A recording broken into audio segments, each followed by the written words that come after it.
वज़ीर दिफा ख्वाजा आसिफ ने एक्स पर पैगाम में लिखा, फाइनेंशियल एक्शन टास्क फोर्स के ज़ैलीदारी इंटरनेशनल कोऑपरेशन रिव्यू ग्रुप का इजलास हुआ।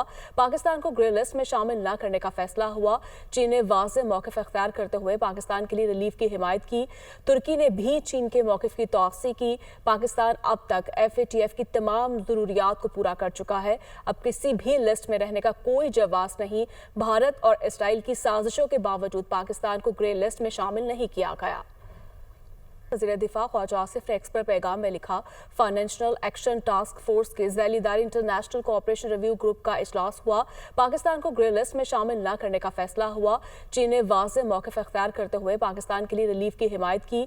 तुर्की ने भी चीन के मौक़िफ़ की तौसीक़ की। पाकिस्तान अब तक FATF की तमाम ज़रूरियात को पूरा कर चुका है। अब किसी भी लिस्ट में रहने का कोई जवाज़ नहीं। भारत और इसराइल की साजिशों के बावजूद पाकिस्तान को ग्रे लिस्ट में शामिल नहीं किया गया।